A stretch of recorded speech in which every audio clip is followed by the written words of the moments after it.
안녕하세요. 가치 있는 교회 박찬호 목사입니다. 저희가 주일 오후에 예배 모임을 갖습니다. 저희와 함께 말씀을 나누고 또 신앙을 나누기 원하시는 분은 연락 부탁드립니다. 함께 믿음의 공동체를 세우기 원하오니 주의 뜻에 따라 함께 하기를 원하시는 분은 아래 연락처로 연락 부탁드립니다. 그리고 전체 말씀 이후에 저희 공동체를 위한 기도 제목을 공유합니다.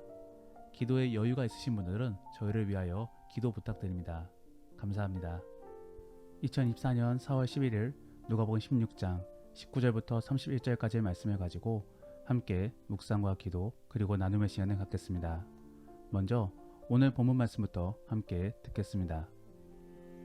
한 부자가 있어 자색 옷과 고운 베옷을 입고 날마다 호화롭게 즐기더라. 그런데 나사로라 이름하는 한 거지가 헌데 투성이로 그의 대문 앞에 버려진 채 그 부자의 상에서 떨어지는 것으로 배불리려 하매 심지어 개들이 와서 그 헌데를 핥더라. 이에 그 거지가 죽어 천사들에게 받들려 아브라함의 품에 들어가고 부자도 죽어 장사되매 그가 음부에서 고통 중에 눈을 들어 멀리 아브라함과 그의 품에 있는 나사로를 보고 불러 이르되 아버지 아브라함이여 나를 긍휼히 여기사 나사로를 보내어 그 손가락 끝에 물을 찍어 내 혀를 서늘하게 하소서. 내가 이 불꽃 가운데서 괴로워하나이다. 아브라함이 이르되 예, 너는 살았을 때에 좋은 것을 받았고 나사로는 고난을 받았으니 이것을 기억하라. 이제 그는 여기서 위로를 받고 너는 괴로움을 받느니라. 그뿐 아니라 너희와 우리 사이에 큰 구렁텅이가 놓여 있어 여기서 너희에게 건너가고자 하되 갈 수 없고 거기서 우리에게 건너올 수도 없게 하였느니라. 이르되 그러면 아버지여 구하노니 나사로를 내 아버지의 집에 보내소서. 내 형제 5이 있으니 그들에게 증언하게 하여 그들로 이 고통받는 곳에 오지 않게 하소서. 아브라함이 이르되 그들에게 모세와 선지자들이 있으니 그들에게 들을지니라. 이르되 그렇지 아니하니이다. 아버지 아브라함이여 만일 죽은 자에게서 그들에게 가는 자가 있으면 회개하리이다. 이르되 모세와 선지자들에게 듣지 아니하면 비록 죽은 자 가운데서 살아나는 자가 있을지라도 고난을 받지 아니하리라 하였다. 어제 본문과 오늘 본문은 예수님이 바리새인들을 향하여 전하시는 말씀입니다. 그래서 부자와 관련된 이야기를 전하고 있는데 예수님이 이러한 비유를 사용하고 계시는 이유는 어제 본문의 14절 말씀에 바리새인들이 돈을 좋아하여 남을 돕는 데 인색하였다라고 전하였기 때문입니다. 즉 스스로는 옳다라고 여기며 예수님에 대해서는 비웃고 있는데 정작 그들의 삶은 본받지 못할 만한 삶을 살아가고 있는 것입니다. 그러므로 예수님께서는 그들의 생각이 잘못되었음을 전해주고자 하시는 것입니다. 특별히 오늘 본문에서는 한 부자와 거지 나사로가 등장합니다. 그리고 사후에 벌어질 일들을 전해주고 있습니다. 사실 우리는 오늘 본문 말씀을 통하여 사후에 어떠한 일들이 일어나게 될 것인지를 알 수 있습니다. 즉 죽으면 곧바로 천국과 지옥으로 가게 됩니다. 다만 우리의 입장에서는 이미 심판을 받아가게 되는 것이 아닌 심판 때까지 미리 대가를 치르며 대기하고 있는 것입니다. 그러다가 예수님이 재림하실 때 비로소 우리는 부활을 입어 완전한 심판을 받게 되는 것입니다. 그리고 최후로는 더불어 영원히 천국과 지옥에서 각자에게 주어진 심판대로 살아가게 되는 것입니다. 우리는 단순히 오늘 본문 말씀을 통하여 부자들은 모두 지옥에 갈 것이다 라는 생각을 가져서는 안 됩니다. 사실 성경 안에서는 수많은 부자들이 하나님을 믿어 하나님 곁으로 갔습니다. 그리고 예수님의 제자들 중에도 부유한 사람들이 있었습니다. 그러므로 오늘 본문 말씀은 단순히 부자를 정죄하고 있는 내용은 아닌 것입니다. 그러면 우리는 오늘 본문 말씀을 어떠한 내용에 포커스를 두며 살펴봐야 되는 것인가? 바로 천국으로 상징되어지는 구원은 어떠한 사람이 얻을 수 있는가를 살펴보며 바라봐야 되는 것입니다. 그래서 결국에 부자의 경우는 지옥에 갔기 때문에 구원을 얻었다라고 볼 수 없는 것이고 나사로의 경우는 아브라함의 품으로 갔다라고 하니까 구원을 얻었다라고 볼 수 있는 것입니다. 저는 특별히 이 두 사람 중에 부자에게 포커스를 두어 어떠한 사람이 구원을 얻을 수 있는가를 살펴보기 원하는데 그를 통하여 우리는 구원을 얻은 자로서 어떠한 모습으로 살아가야 되는지를 함께 생각해 보기를 원합니다. 첫 번째로 구원을 얻는 자의 모습은 고통을 감내하는 사람들입니다. 그래서 오늘 본문의 경우를 보면은 나사로는 먹을 것을 얻지 못해 쇠약해져 죽게 됩니다. 특별히 그가 아브라함 품에 돌아갔다라는 표현을 읽어보면은 그가 유대인 및 하나님의 백성이었음을 추측해 볼 수 있는 것입니다. 하지만 그에게는 재산이 없었습니다. 어떠한 사유에서 그런지 그는 거지가 되어 어떤 부자의 대문 앞에 버려지게 되었습니다. 심지어 먹을 것을 먹지 못해 개들이 그를 핥을 때에도 개들은 쫓아낼 여력이 없었습니다. 우리는 여기서 단순히 나사로를 바라보면서 가난하면 무조건 천국에 갈 수 있다라는 생각을 가져서는 안 됩니다. 왜냐하면 오늘 본문 속의 나사로는 부자를 더욱더 극적으로 보여주기 위한 장치인 것이지 오늘 본문은 결국에 부자에게 포커스를 두고 있기 때문입니다. 그러므로 단순히 가난하기만 하면 구원을 얻을 수 있는 것은 아닌 것입니다. 구원은 결국에 예수님을 믿음으로 얻을 수 있는 것입니다. 다만 그 예수님을 의지하기 위하여 우리는 우선적으로 우리 안에 가진 패들이 없어야 되는 것입니다. 즉 우리 사람들은 먼저 눈에 보이는 것부터 활용하여서 상황을 타개해 보려고 합니다. 하지만 그럼에도 불구하고 상황이 개선되지 않으면 그때부터 지푸라기라도 잡는 심정으로 예수님을 믿고 의지하게 되는 것입니다. 이것이 바로 모든 믿는 사람들의 믿음의 입문 과정인 것입니다. 어떠한 사람도 결코 이러한 고뇌 및 고통이 없이는 예수님을 찾지 않는 것이지요. 그러므로 하나님께서는 우리에게 고통을 허락하시는 것이고 우리는 그 어려움 속에 예수님을 발견하는 것입니다. 이러한 사실들 속에 우리는 나사로도 어려움 속에서 분명히 하나님을 불렀을 것이고 또 그에게 구원의 손길을 요청하였을 것이다 라고 추측해 볼 수 있는 것입니다. 하지만 오늘 본문에서는 그러한 부분들을 논하고 있지 않기 때문에 더 이상 이야기할 필요가 없는 것이지요. 다만 가난이 곧 구원이다 라는 생각은 잘못된 것임을 분명하게 말씀드리는 것입니다. 어쨌든 그런데 부자의 경우는 그러한 고통 및 고뇌가 없었습니다. 그저 잘 먹고 잘 삶 속에 하나님을 찾지 않았던 것이지요. 그러므로 25절 말씀에서는 너는 살았을 때 좋은 것을 받았고 나사로는 고난을 받았으니 이것을 기억하라. 이제 그는 여기서 위로를 받고 너는 괴로움을 받으리라 라고 전하고 있는 것입니다. 사랑하는 성도 여러분, 우리가 예수를 믿는 이유는 무엇입니까? 구원을 얻기 위함 아니겠습니까? 그리고 최종적으로는 저 천국에 올라가 영원한 안식을 누리기 위함 아니겠습니까? 결코 이 땅 안에서의 행복만을 위하여 예수를 믿는 것은 아닌 것입니다. 그러므로 예수님은 이 땅 안에서의 모든 문제를 해결해주는 요술램프도 아니시며 도깨비 방망이도 아니신 것입니다. 더불어 그렇기 때문에 우리는 이 땅 안에서 고통을 받는 것에 대하여 두려워해서는 안 되는 것이고 도리어 그 고통 속에서 하나님을 찾는 지혜가 필요한 것입니다. 그리고 하나님께서는 그렇게 우리의 구원을 위하여 고통을 허락하셨으니 이제 우리는 그 고통에 대하여 감당할 수 있는 준비가 되어져야 하는 것입니다. 그러면 고통을 감당할 준비는 무엇입니까? 바로 고통에 대비하여 피해서는 안 되는 것입니다. 오늘 본문에서도 보면은 부자는 충분히 고통이나 고뇌를 가질 수 있는 상황이 있었습니다. 바로 대문 앞에 놓여있는 나사로를 통해서 말입니다. 그는 나사로를 위하여 섬기며 희생했어야 되었습니다. 더불어 그러한 희생에 대한 갈등이 생겨났다라고 한다면은 그때부터 그는 고뇌에 빠질 수 있었던 것이지요. 그래서 정말로 하나님을 믿었던 자다라고 한다면은 무엇이 하나님을 기쁘게 할 수 있을까를 생각해 보았어야 했었습니다. 하지만 그는 하나님에 대한 고민도 없었을 뿐더러 고뇌에 빠지기를 회피하였습니다. 그러므로 그는 그냥 나사로를 방치한 것이지요. 우리도 마찬가지입니다. 우리는 선택에 대한 고뇌에 빠질 수도 있는 것이고 또 어려운 상황 속에 주를 찾을 수도 있습니다. 그럴 때마다 우리는 하나님 중심적으로 생각을 가져가 보아야 되는 것입니다. 그래서 하나님을 찾든지 아니면 하나님이 원하시는 것이 무엇인지를 생각해 보아야 되는 것입니다. 사랑하는 성도 여러분, 구원을 위하여 무조건 고통의 길로 가라 라는 말은 아닌 것입니다. 오히려 그 다가올 고통 및 고뇌에 대하여 회피하지 말고 믿음으로 감당하며 또 주님께 물으라 라는 것입니다. 그래서 주 안에서 모든 문제들을 해결할 수 있기를 원합니다. 정말로 그러한 모습을 통하여 구원받은 믿음의 백성의 모습을 보여줄 수 있기를 원합니다. 두 번째로 구원을 얻을 자의 모습은 말씀에 반응하고 회개해야 된다라는 것입니다. 오늘 본문 속의 부자는 지옥 속에서 고통을 받으며 아브라함에게 두 가지의 간청을 하고 있습니다. 하나는 자신이 이 고통에서 잠시라도 벗어날 수 있게 해달라는 것이고 두 번째는 자기 형제들이 이러한 고통에 빠지지 않게끔 도와달라는 것입니다. 하지만 첫 번째의 청은 이미 때가 늦었습니다. 이미 죽어버렸기 때문에 되돌릴 수 없는 상황인 것이지요. 그러므로 부자는 영원히 고통 속에서 살아갈 수밖에 없는 것입니다. 잠깐 동안의 구원도 맛볼 수 없는 것이지요. 더불어 두 번째 청도 굳이 부자가 요청하지 않더라도 하나님께서는 이미 조치를 다 취해 놓으셨습니다.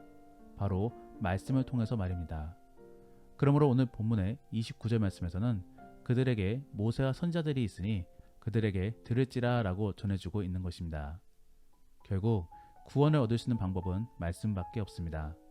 말씀 안에서 예수님을 발견하고 그 예수님을 믿음으로 구원을 얻어야 되는 것입니다. 하나님은 결코 구원의 방법을 꽁꽁 숨겨두신 것이 아닙니다. 계속적으로 선자들을 통하여 그리고 예수님이 복음을 통하여 온 세상에 퍼뜨려주고 계십니다. 다만 그것을 받아들이냐의 여부는 우리에게 달린 것이지요. 하나님은 우리를 인격적으로 사랑하심으로써 우리에게 자유의지를 부여해 주셨습니다. 더불어 지혜 및 말씀도 부어주셨습니다. 이제는 우리가 그런 것들을 통하여 우리가 선택해야만 되는 것입니다. 다만 우리는 우리의 능력과 노력으로 선택하는 것처럼 보이지만서도 결국 알고 보니 하나님께서 뒤에서 계속적으로 도와주셨던 것입니다. 이러한 것이 바로 하나님의 섭리인 것이지요. 결국 하나님을 선택하지 않은 사람들은 그러한 복음 및 말씀에 대하여 스스로가 거부하는 것입니다. 눈에 보이는 것에만 매달림으로 눈에 보이지 않는 하나님을 거부한 것이지요. 이러한 모습이 바로 성경에서는 어리석다라고 표현합니다. 지혜와 어리석음의 차이에는 얼마만큼의 미래를 바라보고 대비하고 있느냐에 있습니다. 지혜로운 자는 몇십 년만을 준비하는 것이 아니라 몇백 년, 몇천 년, 몇만 년을 대비하고 준비합니다. 반대로 어리석은 자들은 오늘만을 위하여 살아가는 것이지요. 저는 우리 모든 성도님들이 지혜로운 자가 될 수 있기를 원합니다. 그래서 주어진 복음 및 말씀에 반응하여 하나님을 찾고 결국에 예수님을 만날 수 있기를 원합니다. 그래서 결국에 회개하는 자가 될 수 있기를 원합니다. 오늘 본문에서도 보면은 부자는 구원받을 자가 어떠한 사람인지를 스스로 고백해주고 있습니다. 바로 진실을 알고 회개하는 자들인 것입니다. 그러므로 30절 말씀에서는 만일 죽은 자에게서 그들에게 가는 자가 있으면 회개하리라 라고 전하고 있는 것입니다. 결국 죽은 사람이 살아난다 할지라도 그리고 어떠한 기적이 일어난다 할지라도 말씀이 없으면 하나님을 거부하게 됩니다. 도리어 그러한 기적들을 자연현상 및 우연으로 치부해버리고 그저 자신의 삶만을 살 뿐인 것이지요. 그러므로 아브라함도 31절 말씀에 그러한 것으로는 소용이 없다라고 말해주고 있는 것입니다. 결국 우리가 구원을 얻기 위해서는 복음 및 말씀이 필요한 것이며 그 안에서 예수님을 발견하고 예수님을 믿어야만 하는 것입니다. 그리고 그 예수님을 만남으로 회개해야 되는 것입니다. 그리고 그 이후로는 이제 어떠한 어려움이나 고뇌가 찾아온다 할지라도 하나님을 의지하며 주께서 원하시는 것을 선택하고자 해야 될 것입니다. 그러한 모습이 바로 구원을 받는 자의 모습인 것입니다. 그러므로 사랑하는 성도 여러분, 말씀을 가까이 하시기를 바랍니다. 그리고 그 안에서 발견되어지는 죄들을 회개하시기를 바랍니다. 더불어 어떠한 고민 및 선택 속에서 하나님이 원하시는 것을 선택하고자 노력하시기를 바랍니다. 그러한 모습이 바로 구원받을 자의 모습인 것이며 이미 성령님이 도와주고 계시는 모습인 것입니다. 정말로 그러한 모습들을 통해 구원의 확신을 가질 수 있는 복된 그리고 가치 있는 우리 모든 성도님들이 될 수 있기를 원합니다. 기도하겠습니다. 우리가 오늘 말씀을 생각하시며 함께 기도하기 원하는 것은 하나님, 바른 구원관 속에 하나님이 원하시는 것이 무엇인지를 바르게 깨달을 수 있게 하여 주옵소서. 정말로 그러한 지혜와 가르침들을 얻을 수 있게 하여 주옵소서. 그리고 바른 구원관 속에서 하나님이 원하시는 삶을 살 수 있게 하여 주옵소서. 말씀을 가까이 하고 회개하는 삶, 그리고 주가 기뻐하실 것이 무엇인지를 고민하는 삶을 살 수 있게 하여 주옵소서라고 함께 기도하겠습니다. 더불어 오늘 본문 말씀을 가지고 믿음의 나눔이나 혹은 가정 예배를 드린다라고 하신다면은 소명부터 시작하여서 우리가 어떻게 구원을 얻게 되었는지를 생각해 보시기를 바랍니다. 참고로 인터넷에서 구원의 과정을 검색해 보시어 정리해 보시면서 서로 나누어 보시기를 바랍니다.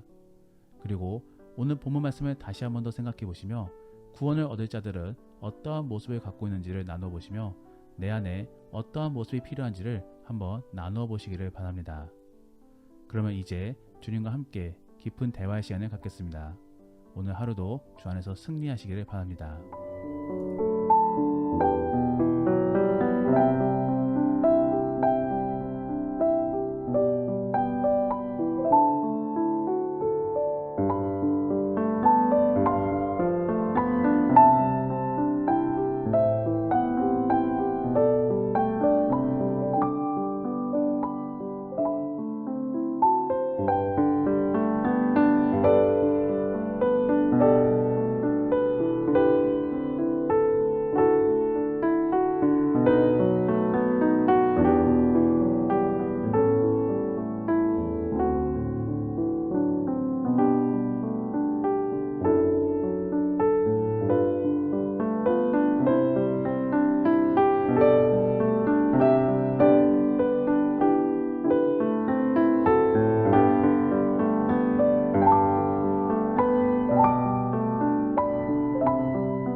니다